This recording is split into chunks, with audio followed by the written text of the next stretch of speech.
This is Unsung History, the podcast where we discuss people and events in American history that haven't always received a lot of attention. I'm your host, Kelly Therese Pollock. I'll start each episode with a brief introduction to the topic, and then talk to someone who knows a lot more than I do. Be sure to subscribe to Unsung History on your favorite podcasting app so you never miss an episode. And please, tell your friends, family, neighbors, colleagues, maybe even strangers to listen to.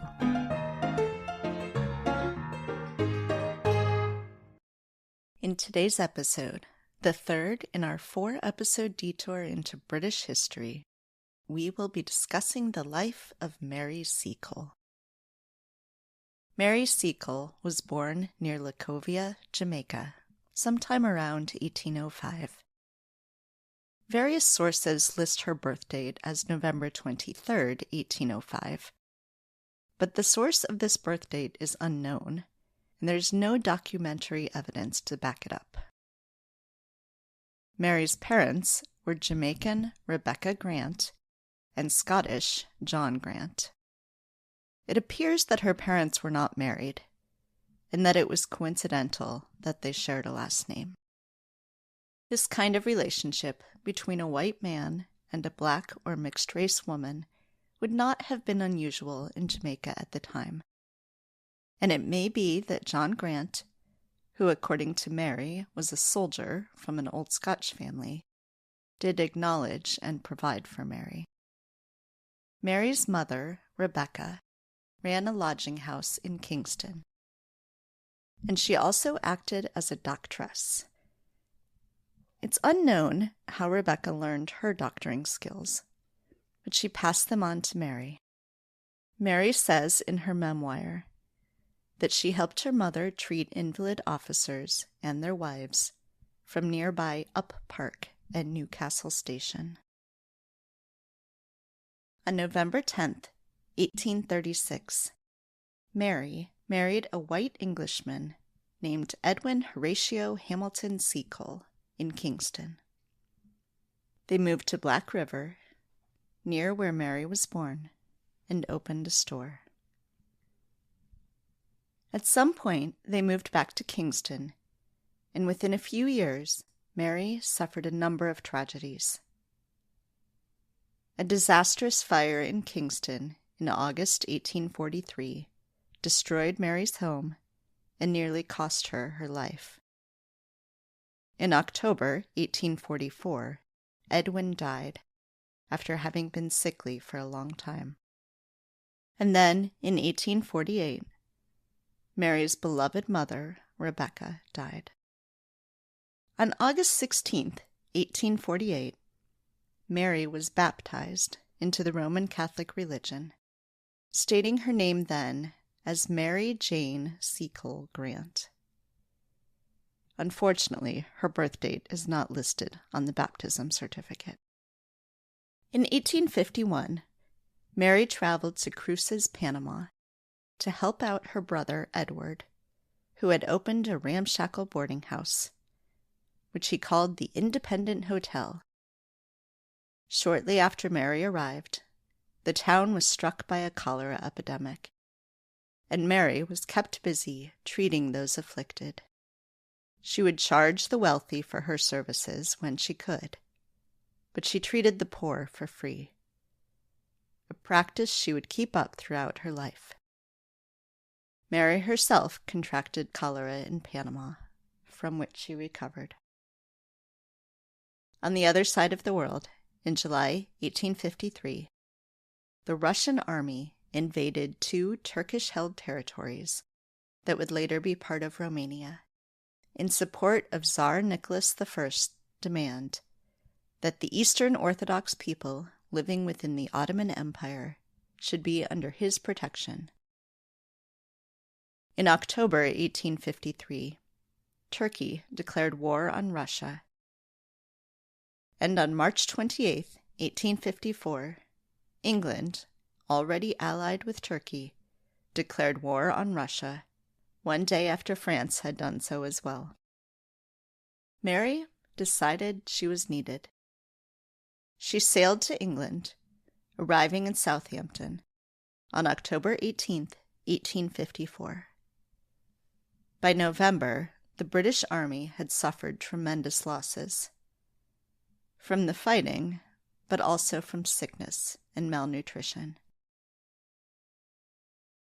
On November 4th, 1854, Florence Nightingale and a group of 38 nurses arrived at the Army Hospital in Scutari, Turkey, which to that point had been unclean and poorly supplied. In England, Mary offered her services to the War Office and offered to join Florence Nightingale's nurses. But she was rejected by every official she spoke with for racist reasons. She decided to head to Crimea anyway and left England on February 15th, 1855. With her on the ship was her daughter, Sarah. Acute listeners will note I haven't mentioned Sarah until now. That's because it's not until now that Sarah, who was apparently around 15 or 16 years old at the time, appears in the record. I'll speak with today's guest about the mystery of Sarah. On the way to Crimea, Mary stopped at Scutari, where she met Florence Nightingale and stayed for one night in the hospital. But she quickly moved on to Crimea. Mary and her business partner, Thomas Day, set up what Mary called a hotel near Kadikoy, close to the British camp near Sevastopol. The British Hotel, which opened in March 1855, was both a general store and restaurant, as well as Mary's headquarters, from which she nursed soldiers and set out as a sutler, selling goods and providing nursing services to soldiers in the field. The soldiers in Crimea came to love Mary, and they called her Mother Seacole, writing home to their families about her kindness. The Crimean War ended on March 30th, 1856, with the signing of the Treaty of Paris. With the departure of the army, Mary, along with Thomas Day, tried to sell their stock, but they found themselves facing ruin. By August 1856, Mary was back in London, celebrated for her services in Crimea, but destitute and summoned to bankruptcy court. The following year, Mary published a 200-page memoir called Wonderful Adventures of Mrs. Sickle in Many Lands, although it's referred to in many places as an autobiography. The focus is not on Mary's whole life, but rather on her time in Crimea. Mary's many military friends in London raised funds for her, and she spent much of the rest of her life moving around, trying to find places where she could be helpful, in London, Jamaica, Panama. Despite attempts, she was not able to follow the military to any future conflicts. Mary Seacole died on May 14th, 1881, in Paddington, London. She was buried in St. Mary's Roman Catholic Cemetery in London.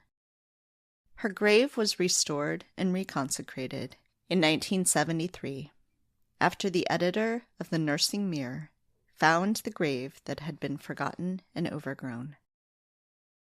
Joining me now to help us understand more about Mary Seacole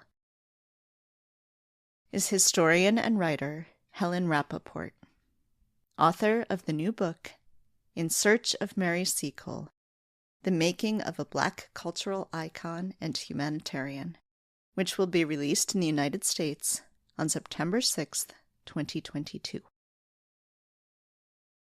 Hello, Helen. Welcome. Thank you so much for speaking with me today. Well, thank you for inviting me. Yeah, so I was really excited to read this book. I thought it was really fun. As an American, I did not know anything about Mary Seacole, and so it was great to learn about her. I wanted to ask how you first got interested in the story. I know you've been pursuing this for a very long time now in the midst of writing other books, so I wanted to hear sort of the origin of your interest in Mary.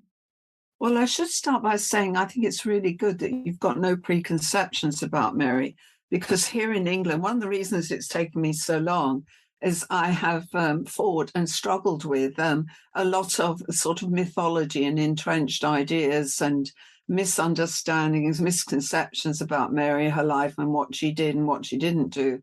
And it's been necessary over this period that I've worked on her to try and unpick a lot of stuff. But how I first became interested in her dates right back to the turn of the millennium, because I was asked by an American academic publisher called ABC Clio. They do a lot of reference books for colleges and libraries. They're not really mainstream trade as such. If I'd be interested in doing an encyclopedia of women social reformers, I'd done a couple of other books for them. And at the time, I said, yes, I'll do it, but I don't want it just to be a load of American and British white women. Because with a subject like that, you can end up with all the obvious candidates, the suffragettes, Florence Nightingale, et cetera, et cetera. And I made it an objective of mine to try and find as many women of colour in the third world, outside America and Britain and Europe, as I could. And so in order to do that, I had to slightly kind of stretch the parameters of what I meant by social reform, because first and foremost, Mary Seacole most definitely was not a social reformer. She was an inspirational figure, a pioneer who has since inspired many, many people, many women and men in the nursing and medical professions. So I also particularly wanted to find women in the West Indies, women of colour, and I came across her. A passing mention to Mary Seacole. Now, back in 2000, hardly anything had been said about her.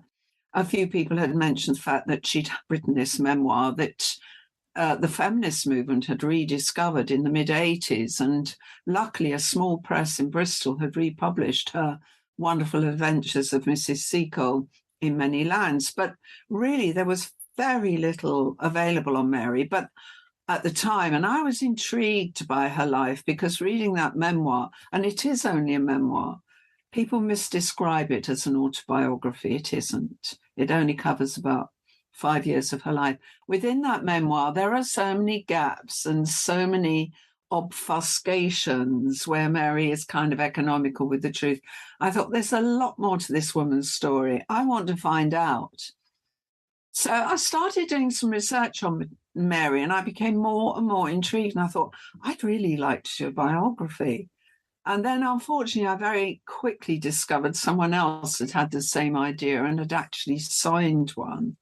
So obviously, the agent I was with at the time said, well, there's no point doing a rival biography. You'll never sell it. So I said to her, well, I'm going to carry on doing Mary as a hobby, because no one's going to find all there is to say inside a year, which was when this other one was due out. So I basically, over the years, have come and gone on to other things, written other books, tried to earn a living, done all kinds of other projects. And periodically, I go back to Mary every few months or so, or even, every year or so, and try and fill in another gap somewhere. Yeah. So it's been a long, long process of trying to uncover her story. And what has made a difference is that piece by piece, bit by bit, in the last 20 years, with the growth of the internet, so much more has been digitized in terms of the contemporary newspapers. And that is largely where I built up and reconstructed the whole story of Mary, certainly in Crimea, but also bits and pieces of the rest of her life, because you can't just go into a library and pick a few books off the shelf and find some useful secondary sources that are going to tell you about Mary, because they don't. And the frustrating thing is, and it's still going on now, is that if you go on the web and search, you find an awful lot of sources all repeat each other and all repeat the same errors. So I kind of become this little one-woman campaigner to get to the truth because I hate not knowing all the facts. I want to get to the truth of Mary's story because I feel she deserves it and because she is such an extraordinary personality. Yeah, and one of the things I love about this book is you talk about that search. So as the title of the book suggests, it's not just, a biography of Mary, although it's that too, but it's also about you looking for the sources and trying to find the truth. Yeah. So can you talk a little bit about you've started to talk about the struggles of that, but especially the struggles of finishing this book during a pandemic when at times you were in lockdown and couldn't travel and couldn't get to where the sources were? Well, luckily, I finished the book. I've delivered the book in March 2021, I think it was. And fortunately, with Mary, I had done so much research before the pandemic broke that I really had done all the groundwork. The only thing that was missing, and I do regret it, is I couldn't get to Jamaica. But having said that, a lot of the Jamaican records are incomplete. They haven't survived or they were never kept in the first place, especially when they relate to people of color. Obviously, I wanted to go to Jamaica to get a sense of the place and a sense of Mary's homeland. But in the end, actually, what I had to do, I had no other option during the pandemic, was I had to hire a genealogist in Jamaica. And in the end, it actually probably was more productive that way because Anne-Marie had been, specialized in Jamaican genealogy for many years. And it's not that I didn't particularly need her for a lot of the story, but I particularly wanted her to get into the sort of secondary sources, things like poll books and tax rolls and records of ownership of properties in Kingston.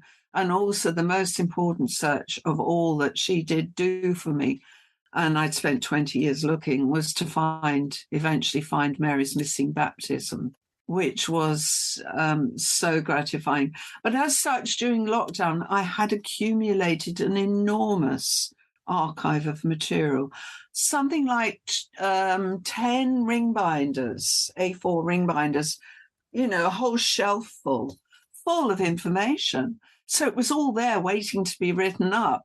And the one thing that had always sort of panicked me was the thought of, oh God, what if I fell under a bus tomorrow or died and my work wouldn't be written up? I wanted to be sure that I'd given my research to the world. Oh, that sounds pompous, but that I'd shared my research so that other people could look at it and see if they could add anything, because I hated the thought of it all languishing in those files, gathering dust, and never being published. So in a way, the pandemic, when it happened, focused my mind. I had nothing else to do but write that book. And as it turned out, I wrote 2 books because at the time, America didn't want the Seacole biography. American publishers were hesitant about it. So I then, back to back, wrote a completely different book for the American market, which is about the Russians who went to Paris.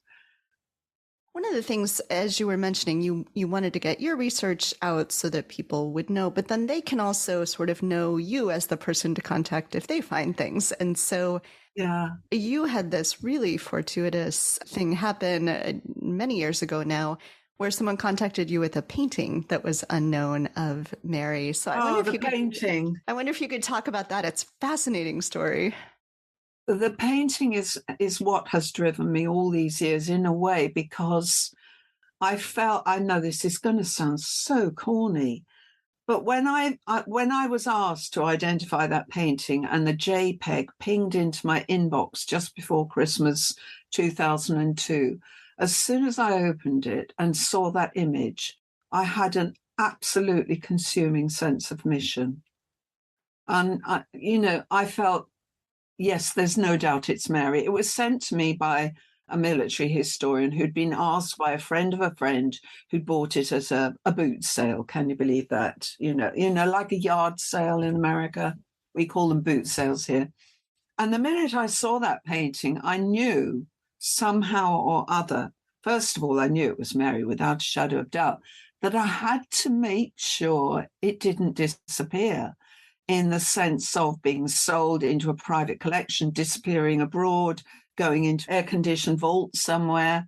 And I became completely panic-stricken that no sooner had I found it than it would disappear again. So I went on this little campaign to track down the man who got hold of it, a dealer, and I went to see him. And I didn't in any way mislead him or con him. I said, this is a historically significant painting for women, for history, for Black people.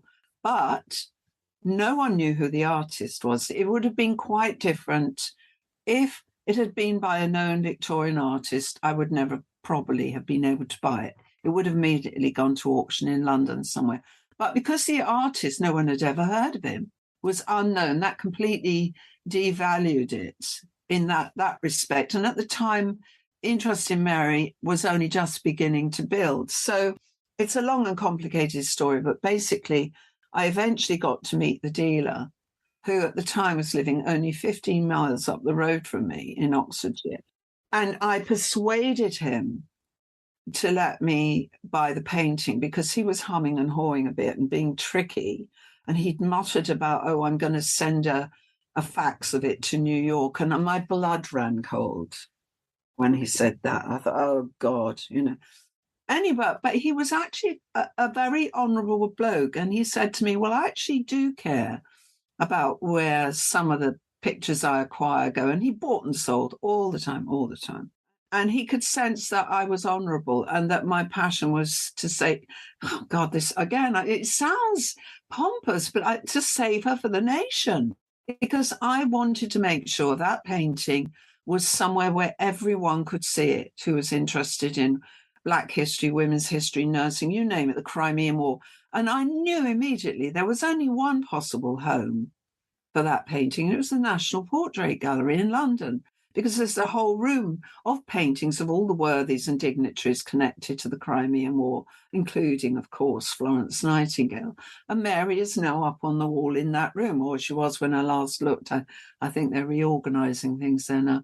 So it was my ambition that as soon as I finally got the painting, and I had to borrow the money to buy it and tell lies to my bank manager and pretend I needed to do house improvements. I was a single parent at the time and I didn't have the money at all. The first thing I did within 2 weeks of finally laying hands on it, about 6 months later, I took it to the National Portrait Gallery, first of all, to have it authenticated. So they did x-rays and pigment tests. But the extraordinary thing was about that painting, I searched the Hines archive at the National Portrait Gallery, which is a huge archive of literature and books about art and painters. Not a single solitary mention anywhere of the artist's name that was on the back, A.C. Challen. Now, I did the genealogical research and found out who he was and filled in a bit about his life. And I've still not discovered another painting by him anywhere. So it's absolutely extraordinary that unique portrait, there doesn't seem to be another known work by the artist of that unique portrait. Yeah.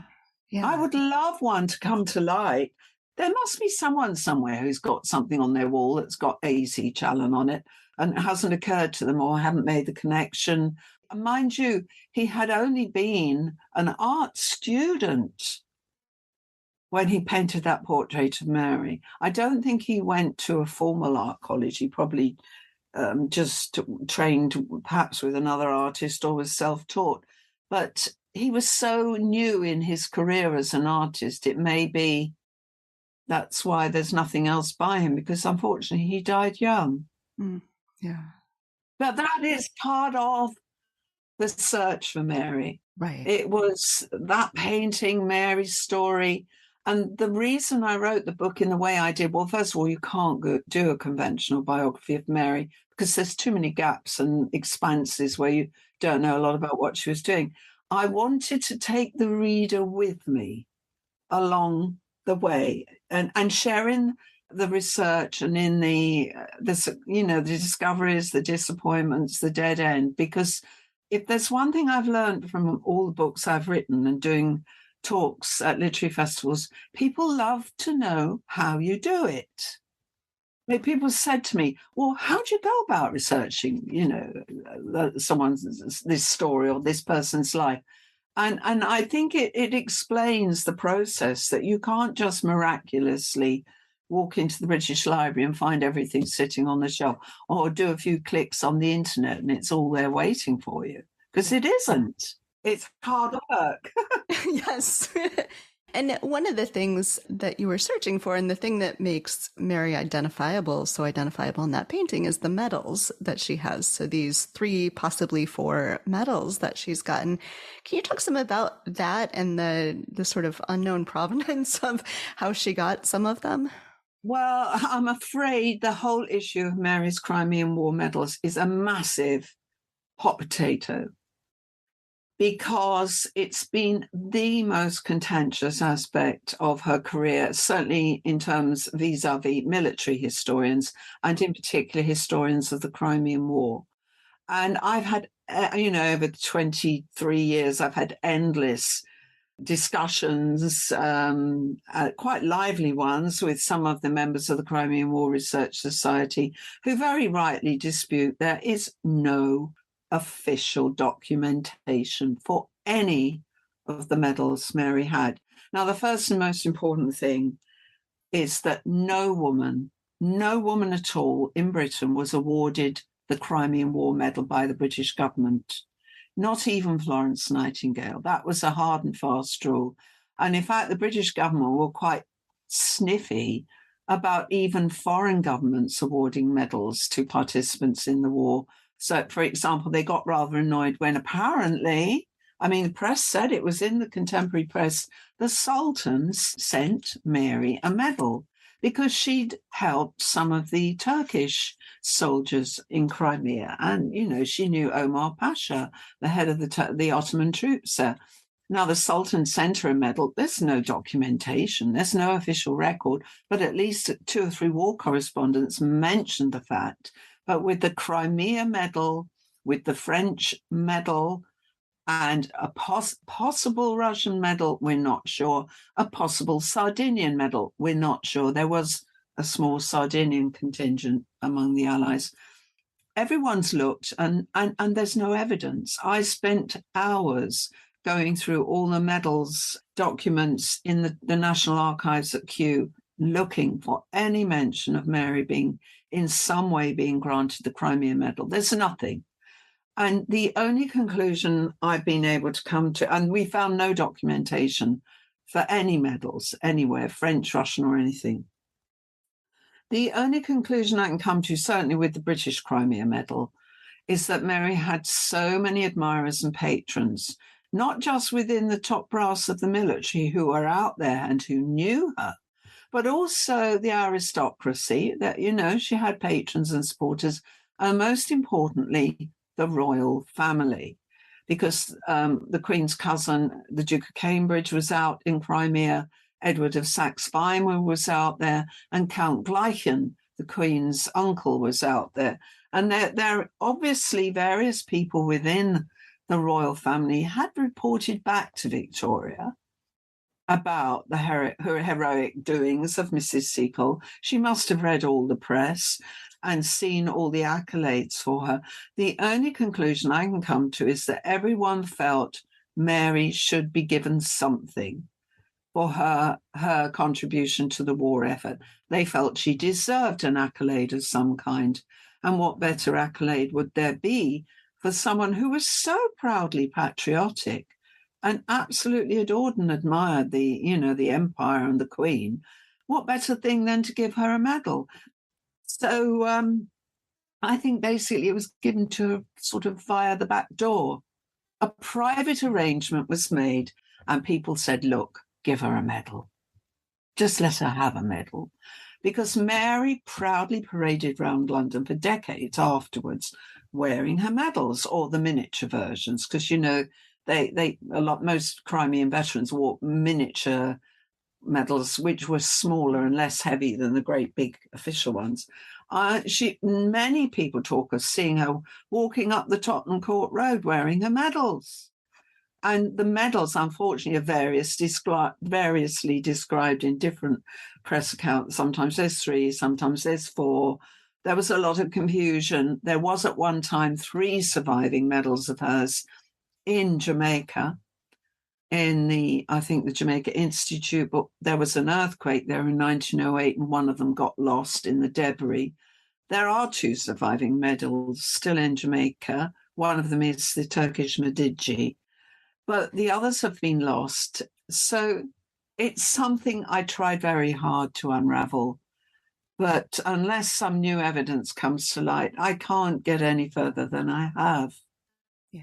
So when you're thinking about Mary, when we're thinking about what she did in the war, she was not, of course, a trained nurse. She was trained by her mother, but she wasn't trained in like a medical school or something.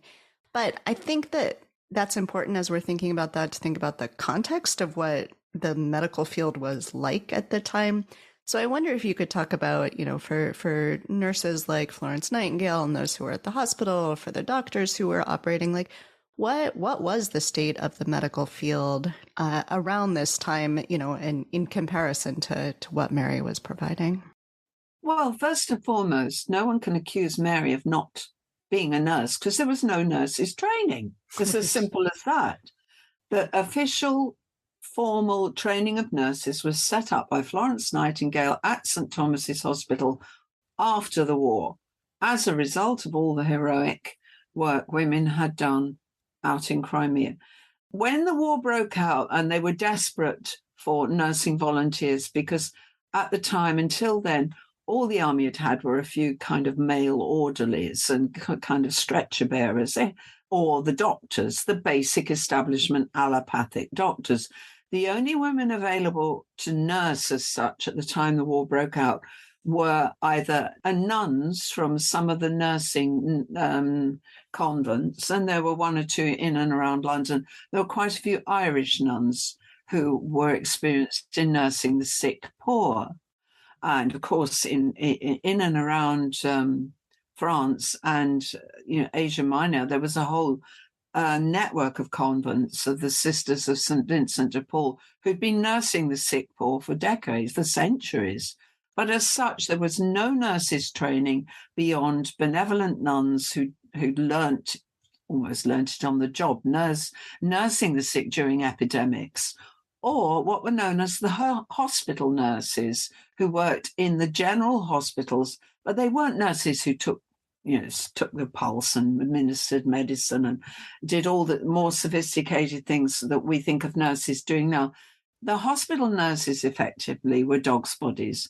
They filled the mattresses with straw, they emptied the slop pails, they fed the patients, and that was pretty much the limit to their nursing. So there was, as such, no official nursing training. But in comparison to what was on offer in Britain and most of the Western world, out in Jamaica, there was this, and the West Indies as a whole, on the plantation, a whole school of these doctresses, as they were referred to, had grown up as a result of women of colour and Black women being recruited to nurse the sick slaves on the plantations. And the thing about Mary's nursing background, which she learnt at her mother's knee, was these women didn't rely on allopathic medicine, on opium and opiates and laudanum and all the heavily sort of soporific drugs that medical establishment used. They drew on the natural pharmacopoeia. So as such, they were herbalists. They made their own concoctions out of the natural indigenous plants and wood barks and spices. They were not homeopaths. That's a different thing. But interestingly, one of the things that happened after the war, one of the reasons Mary was so well patronized when she came back to Britain was that homeopathy was beginning to grow just in the late 50s. And a lot of people who patronized the homeopathic movement admired Mary, and they even probably privately sought her help for her more holistic cures. So Mary and the West Indian nurses in general, and there were many of them who helped nurse sick white people in Jamaica and elsewhere in the Caribbean earlier in the 19th century, they had a tremendous reputation for being very, very good, kind, efficient caregivers. So it's that tradition that Mary came from as a nurse, as a caregiver, as a much more all-round thing than just someone who mopped the fever brow. I want to ask about Mary's daughter, Sally. And so this is another mystery that you try to unravel throughout the book, that it is frustrating that we don't know more. So could you say just a little bit about Sally, what we do know about her, and then sort of what we just can't know about her? I'm afraid, frustratingly little. The problem with Mary was Mary's daughter, well, Sarah Sally. I call her Sally because that's how she was affectionately referred to by the French chef Alexis Soyer, who was in Crimea to help improve the nutrition of the troops there. We don't know for sure what name she went under. Okay, she was Sarah. Sarah who? Sarah Grant, Sarah Seacole, Sarah Bunbury by the possible man who fathered her. I'm not 100% sure that the Colonel Bunbury that Florence Nightingale alleged Mary had an illegitimate child by, was she right? Did she have the right man? I mean, Nightingale might have just had misinformation passed on to her. I've tried to make it stack up, but there's so many problems with this possible illegitimate daughter. And of course, one of the biggest issues is Nightingale said she was about 15 in Crimea. Well, that would have been 1855. So we're looking at a birth at about 1840. Well, in 1840, Mary's husband was still very much alive. So people have said to me, yeah, but you got it wrong. She was probably Sally Seacole. Why? Why would Mary not mention her daughter if she's the legitimate child of a legitimate marriage? No, that doesn't make any sense whatsoever. Sally was not Seacole. I found one possible passenger listing, a slightly garbled one, when they arrived in Malta on their way out to Crimea, which talked about a Mrs. Grant and a Mrs. Seacole. Well, Mary's name got muddled and misspelt all the time. Now, Miss Grant, what if Sally was Sally Grant? Sarah Grant. Well, that's an impossibly common name. Impossibly common name without a middle name or some piece of information attached to it, a proper date of birth. I had nothing to go on. And the awful thing is that Mary is completely airbrushes out all her relatives pretty much, except for a passing reference to her brother in her memoir for very obvious reasons. Sally is disguised as her little maid when she took her to Panama with her. We don't know anything about her except a couple of places where I think I spotted her, where she was hiding in plain sight and probably was with Mary, certainly till about 1871. But I just cannot find her. And the thing is, I don't really know what I'm looking for, what name. I've tried every permutation. You would not believe how many hours I've sat on Ancestry and Find My Past, searching censuses, baptisms, registrations, every possible permutation of names, trying to find someone who might just fit. And I've drawn a complete blank. And Sally has totally eluded me. And it really breaks my heart because I don't like not being able to say what happened to her. Because she comes across as such a charming and animated and likable personality. And quite a few soldiers mentioned her and said how delightful she was. And I think, gosh, isn't it awful that Mary felt obliged to completely deny her own daughter's existence because of morality of the times? Yeah, yeah. we should talk then about kind of why Mary was forgotten and then why Mary was remembered. So I wonder if you could talk some about, we all, even, in the US, everyone knows who Florence Nightingale is. She's been known since her life. But Mary, who was just as important during the Crimean War, was forgotten for so long. So can you talk a little bit about what you think the reasons for that are? Well, there are very simple reasons. And I get annoyed when people say, oh, she was deliberately airbrushed from the record because of racism. It's not as simple as that. Mary had no paper trail. There was no legacy for Mary. You go all over England, or if you did after the Crimean War, every other town had a Nightingale Street or an institution or a statue or a bust or something mentioning Florence Nightingale's name. The whole country referred to her as the lady with the lamb, which she hated. She hated that sobriquet. But the bigger issue is Florence Nightingale left 14,000 letters. She became a very important leading social reformer of social public health reform, military health reform. She was a gifted statistician. She published notes on nursing after the Crimean War, which has never gone out of print. What did Mary have to compare with all that to keep her name alive? And of course, okay, Florence didn't have children, but she had family and admirers to keep it all going. Mary's only possible child disappears from the record, the one person who might have kept her legacy going. So there was no one to carry on the memory, to pass the torch, as it were, except the old soldiers who knew Mary in Crimea. And for the first few years after the Crimean War, she was celebrated. She was always in the press, until about 1859 when she went back to Jamaica for a while. But of course, as time went on, because Mary didn't publish a book on nursing or her an account of her medical practice, although there was that slim memoir, it only covered just the war. As time went on and the old soldiers who'd shared her story, who'd known her in Crimea, who'd been nursed by her, as they began to die, the memory was lost. And so the last mentions of Mary, she had quite a lot of papers covered her death in 1881, although, of course, it was really just the Times entry syndicated. But it even, it was in the American press, the British colonial press, in Australia, New Zealand, India. A lot of papers around the world did mention her when she died.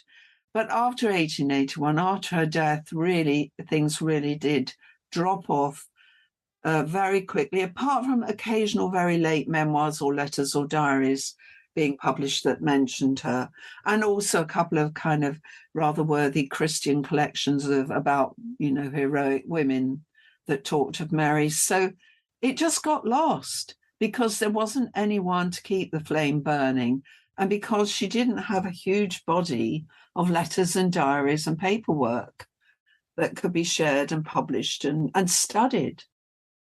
So Mary's rediscovery, there was a flurry of a mention of her in 1954 on the 100th anniversary of the outbreak of the war, where one or two people in Britain said, oh, people ought to, and this was the beginning of the Windrush immigration of Jamaicans on the ship, the Windrush from Jamaica.